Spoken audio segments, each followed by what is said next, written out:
Hello and welcome to Business Incorporated live on Channel Television. What is the midweek trade today as investors search for direction? Here are the top stories. New IMF projection suggests Nigeria will overtake Algeria to become Africa's third largest economy in 2026. With a major finance move, Frexim Bank has put together $8 billion support package for South Africa, creating new opportunities. And Washington signed an extension of the African Growth and Opportunity Act, keeping duty-free access in place for African exporters through 2026. It's good to have you join us. I'm Ladi Williams. Let's get a quick check on what's playing out with the commodity markets. Now, we've seen oil prices climbed sharply in Asian trade today as escalating tensions between the United States and Iran that heightened fears of potential supply disruptions in the Middle East, adding fresh uncertainty to global energy markets. And we see Brent crude there reacting 0.55%, making another run to $70 per barrel. WTI crude, that's trading at $63.64 a barrel, up 0.68% at the time we took the numbers. Natural gas, not left out. We did see that major pullback with natural gas. It's had a good run so far, but it's traded at $3.33, 0.60% up. Did get to as far as $5 there, but yeah, we'll see that major pullback there. We'll see if it makes another recovery to $6 again. All right, to the metals market, gold regained ground in Asian trading today, climbing above key levels as renewed tensions between the U.S. and Iran drove safe haven demand. The yellow metal extended gains after Tuesday's sharp rebound, with investors continuing to buy the dip following last week's dramatic $1,000 price drop. And there you have it, 2.91%. Spot gold just smack on $5,000. Spot silver 7.81% up, $89.81. Let's see if it makes another run to $100.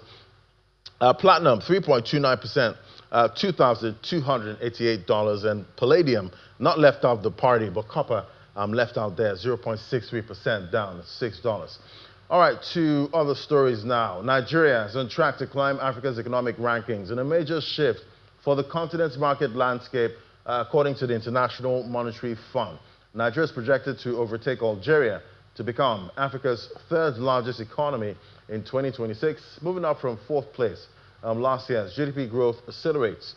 The forecast reflects expectations of stronger output driven by higher oil production, improved foreign exchange conditions, and ongoing economic reforms aimed at boosting growth and investor confidence. If it plays out, Nigeria will sit behind only South Africa and Egypt, underscoring a broader rebound in Africa's biggest market. So that's the biggest forecast right there.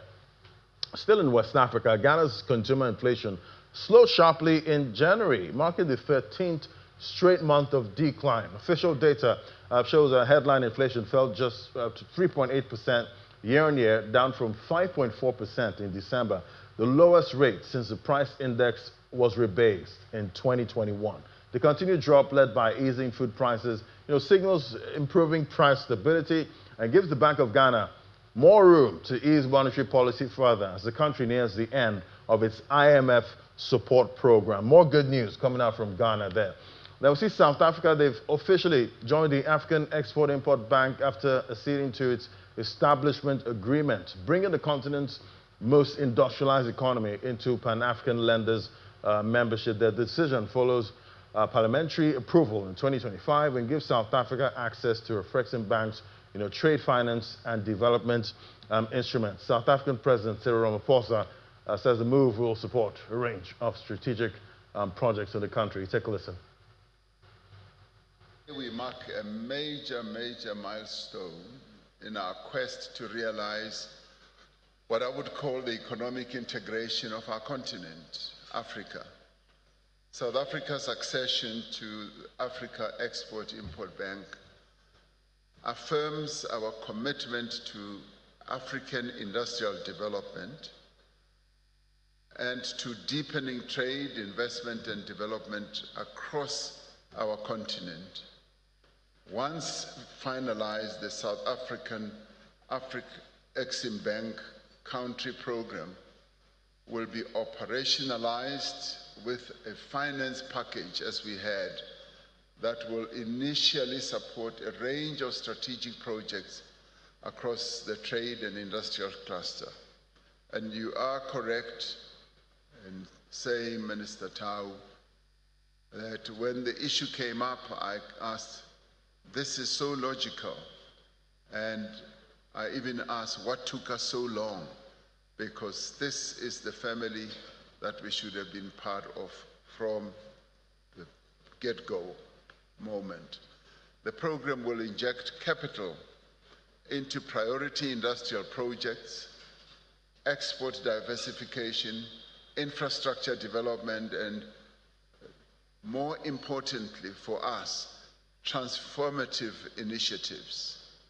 And one of those areas that we're going to focus on with immediate effect is to give muscle to our transformation fund. All right, to other stories now. U.S. President Donald Trump has signed into law a one-year extension of the African Growth and Opportunity Act, restoring duty-free access to American markets for eligible sub-Saharan African exports through the end of 2026 and retroactive to last September. The move, aimed at supporting trade and jobs on both sides, follows a Senate scaled-back renewal and comes amid strained U.S.-South Africa relations, with Washington now planning updates to the program to boost, market access for U.S.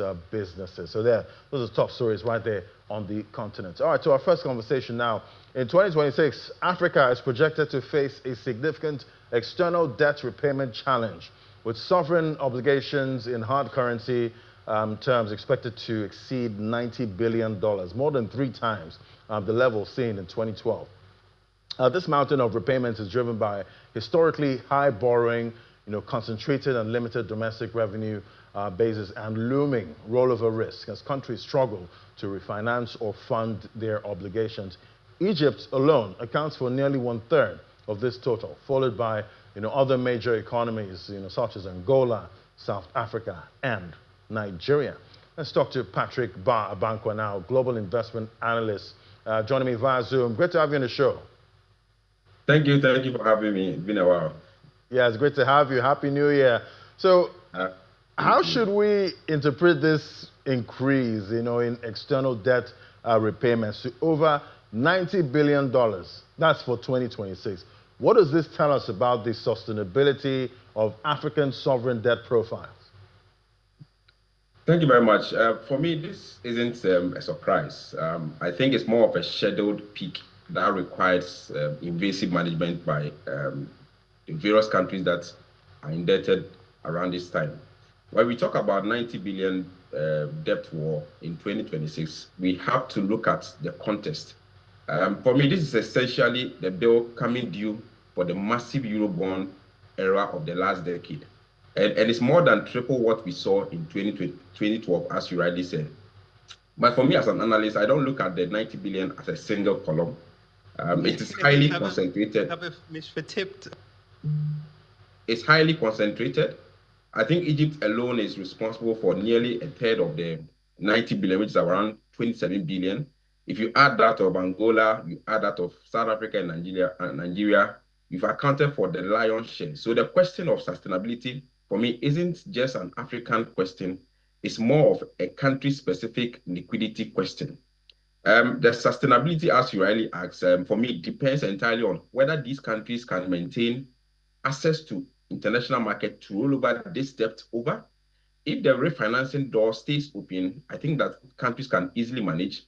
If it slams to them in terms of the door, then they are likely to suffer from some global shocks, which can become a problem for this country. So for me, it's more what they are going to do beyond that. If they are able to get access to the international market to roll over some of these debts, then, the economies will continue to experience what they are experiencing now in terms of the soft nature and in terms of the sustainability that we expect from them. But if the international market is shut down to them, then some of these countries will begin to go into some difficulties repaying some of these Eurobond loans. All right, so I guess you're saying it's not really time to panic, right now. But, despite the high debt levels, why are average sovereign ratings, why are they improving? To what extent do these ratings reflect, real progress, versus, temporary stabilization?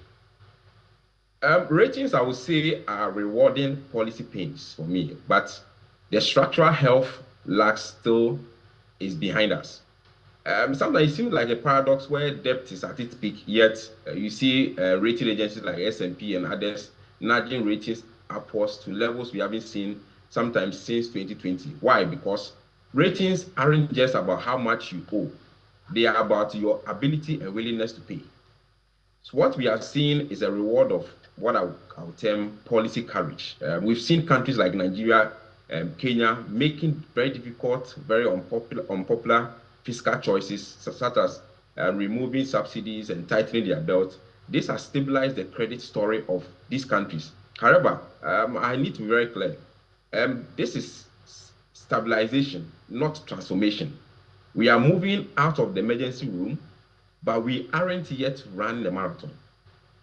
The true progress of what these countries are going to face requires these reforms to transform into a wider tax base. Once we get to a wider tax base, not just higher interest rate, then we'll be able to attract short-term capital, which will make the country's sustainability more stabilized. So, in short, what I'm saying is that ratings are not just about how much we owe, but it's about our ability and willingness to pay. And if the various governments show that they can pay, then we continue to see the ratings nudging up. All right. So what would you say are the structural vulnerabilities in some of these African economies that make them especially sensitive to hard currency debt repayment pressure? Because we've seen the likes of Ethiopia, they have that deal with China, where some of their dollar debt is converted to yuan. And, we've heard reports that they're saving, from such conversions. Yeah, I think that the fundamental vulnerability in Africa's debt remains the currency mismatch. That's always been the challenge. And that's why in economics or in finance, we call it the original sin. It means that you are borrowing in hard currency like dollar, but you are generating revenue in the local currency. In this case, it can be CD, it can be Naira, or it can be any other currency in Africa. When the Feds keep their rate high, the dollar stays strong. We all know that. That means that even if a country doesn't borrow a single cent from them, their debt to GDP ratio can worsen simply because their local currency has weakened. And if you couple that with revenue concentration, where a dip in oil and cocoa prices can wipe out the budget surplus meant for debt servicing, you have a recipe for extreme sensitivity to global market shift. So we need to move towards more local currency financing, which can help us to break this cycle, because so far as we continue to borrow in hard currency, any fluctuation in the currency that we took the loans from can have a positive or negative impact on our economy and our ability to pay some of these loans. So from an investment perspective now, how might these debt dynamics influence FPI flows into African sovereign or some of these corporate debt markets? From an investment perspective, I think that the African rising blankets narrative is over. We are now in an era of extreme selectivity. Foreign investors are no longer buying the whole continent. They are just picking the countries that are winning. So they are picking winners. They are looking for countries that are more proactive with liability management. If a country waits until 2 months before a bond matures to figure out a plan, investors are not willing to come to you. They'll flee from that country. But if a country, as we saw with Côte d'Ivoire, Benin, is out early doing buybacks and maturity extensions, even with Ghana, then the market rewards them with sticky capital. We should expect higher for longer yields, which means that only the most disciplined sovereigns and the corporate will find it affordable to tap into the market. So that's where we are at the moment. And investors are now being selective, and they are looking at those that plan ahead and not those that will just jump on when things are getting very, very bad. All right, so much to unpack there, and definitely we'll still keep tracking, how, most of these countries are able to, pay back, most of this debt and, spend money on other things that that would help, Africa actually progress and industrialize, further. Thank you so much, Patrick Bar Abankwa, the global investment specialist. Thank you so much for coming on today. My pleasure. Well, let's head straight to the markets now. We see it's mostly positive sentiment with the NGX looking strong, about 0.43%, 166,615 points. I would see the likes of RT Briscoe, Berger Paints, Dark Communications, getting attention right there on the floor at Custom Street. Johannesburg Stock Exchange, that's 121,000. After dropping below the 120K level, but it's back up 0.61%. With the likes of Afrocentric Investment Corps and, all in the green at this point. Yeah, we're seeing metals, back in the game. So I guess that's why we see the Johannesburg Stock Exchange there, mostly mining, big mining stocks, listed there. So I guess that's driving up and helping up, drive up the index. For other parts of Africa, we see the EGX30, that's up 0.47%, 49,209 points. This usually used to be around, the 20s now, but yeah, we're seeing new levels for most of these indexes. Nairobi Stock Exchange, in the red yesterday, just about 6 basis points, 196 points for the NSI.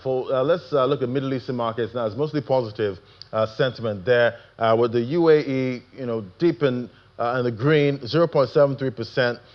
For the Dubai index, Abu Dhabi index, 0.67%. Other markets we track in that area, that's the Tadawul and the Qatari index. Yes, just the Qatari index there, the lone loser right there. Then for U.S. stock futures, they're edging higher today, looking much better there with some earnings right there in the spotlight, and that's driving investor sentiment. So we're seeing risk assets trying to get back.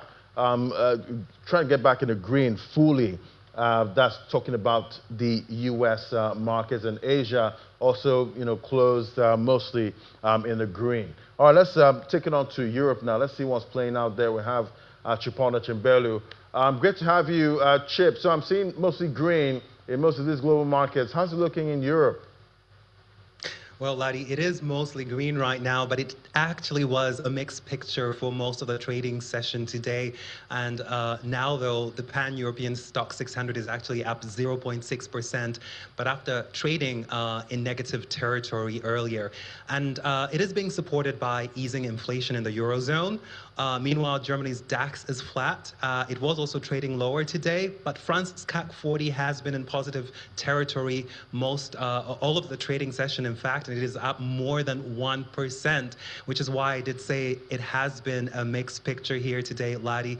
We are seeing investors go in and out of tech-related stocks because, of course, there are concerns whether those shares are overvalued and whether the tech industry's massive investment in AI will be paying off. And then, meanwhile, you did mention that earlier, gold, of course, and silver have been continuing their recoveries in today's session as well. Yeah, metal shining again at this point. Well, let's turn to another major story in Europe now.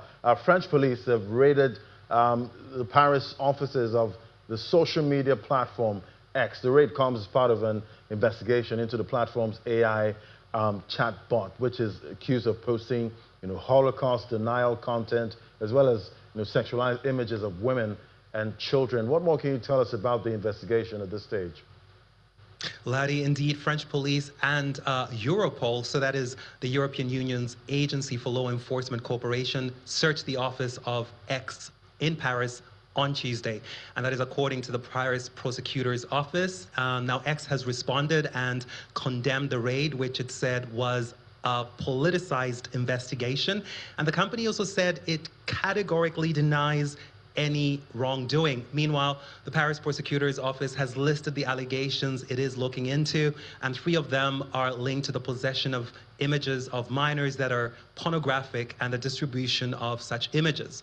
Then there's also defamation of a person's image by creating deep fakes of a sexual nature, and it is also looking into posts linked to Holocaust denial, which is, of course, illegal in France, much like it is in many other European countries. And there are also 3 other allegations on top of those, so that's quite a long list. Now, the possible crimes linked to the creation of sexualized images would be connected to X's chatbot, Grok. That is, of course, what triggered a major international outcry last month. And in the aftermath of that, we have seen several countries opening up investigations to see if laws were violated. And France is actually one of them. And there is, of course, also another investigation at the EU level. Brussels also announced its investigation into X last week. So there's a lot going on there. Right, I guess X on the spotlight right there in Europe. But we'll keep tracking this story. Thank you so much, Chip, for the details there. All right, let's get a quick check now what's playing out in the crypto market. And we see it's mostly red at this point with, Bitcoin still searching for direction and investors, trying to find, that sweet spot, right there when it comes to Bitcoin. But we're seeing $76,163. We're seeing a range trade there. Sometimes it falls to about $75,000, then makes its way back to 76, but it gets hit back around $76,200. Then we see it's mostly red for the altcoins at this point, the major cryptocurrencies on coin market cap. Let's bring in Olumide Additional now, the natural market analyst. Hello, Olumide. Good afternoon. It's a very cool afternoon in the crypto market. Yeah, quite cool at this point. But, definitely looking at price action, so far, there's not much fun, in this market. Bitcoin is not giving the direction that, most of these investors are looking for. For you, what is the right trade right now? Is it just to stay in cash, or are we to short this at this point? Larry, it seems like this is going to be a bloodbath. If you look at historically, Bitcoin has dropped for the fourth straight month. In the past week, about $500 billion have been lost. Bitcoin is at its 10-month low. It has wiped up all its gains since President Trump took office. And you look at what is really happening in the market, you become so frightened about Bitcoin and the crypto market's outlook. President Trump surprised the market by appointing an hawkish man at the most powerful central bank in the world. That already pushed precious metals and other assets regarded as safe haven, but they bounced back. We're seeing Bitcoin, Ethereum not bouncing back. We are also seeing cascade of losses in the derivatives market, where roughly $10 billion was lost in the span of 8 days. Since October 10th, 10th of October 2025, we've not seen those kind of liquidations in recent times. So the problem right now is that there's liquidity exit at great miles. What is really supporting the market now might not be in the next few weeks or months. This is based on ETFs inflows and MicroStrategy position in Bitcoin, which is already in the red. We're seeing big hedge funds down by almost $9 billion. I'm talking of Bitmine exposure in Ethereum. We're looking at also the likes of MicroStrategy also having a realized loss of about 1.5 billion when Bitcoin dropped to 73,000 low. So that it's really a very scary place to really put your money in right now. Right, and definitely, it almost seems like this cycles is you go through it every time. If you've been in this market, long enough, I mean, maybe 2016, 2017, you've seen all those highs where Bitcoin rallies so much. Then when the pullbacks happen, everybody gets scared, and you feel like it's the end. Is this the end? Yeah, is this another end? You know what scares a lot of investors right now is that this sell-off is coming at a time where the United States has a pro-crypto president. There's more support there's more political support in this space. I think the problem really is much of the fact that we have systemic problems as usual. Too many altcoins in the market, rug pulls, the space is still very unregulated. So much manipulation, rug pulls still happening that has distorted legitimate investment in the long term. We are also looking at the space that which AI has also changed the dynamics of risk assets. Look at the likes of Google already hitting the $4 trillion. Looking at NVIDIA, Microsoft recently dropped. So investors have better options to look into rather than just putting their money on digital assets. Right. So, do you see some kind of catalyst on the horizon in February for this market? To be honest with you, Ladi, I don't think I want to bet against a falling knife, hot knife. But I think what makes a difference is any support from institutional or ETFs inflows, because really that's what really supporting Bitcoin, really holding that 75,000 fragile support level. Any drop again towards the 70,000, then we might be talking of 50,000 Bitcoin again. So, Ladi, I think for now it's best for investors to take very cautious look in this market. All right. Well, as you said, it's not just a falling knife, a hot falling knife. Thank you so much, Lumide Additional. Thank you for having me. All right, and that's a picture right there for most. That's for risk assets like Bitcoin and all of those altcoins. But we're seeing the metals market is shining, and some of these indexes on the global space not looking so bad at this point. We'll get a sense of the Thursday trade tomorrow. But that's the show today. Thank you so much for watching. We'll bring you more updates tomorrow and the day after. Thanks for watching. I'm Ladi Williams. Bye for now.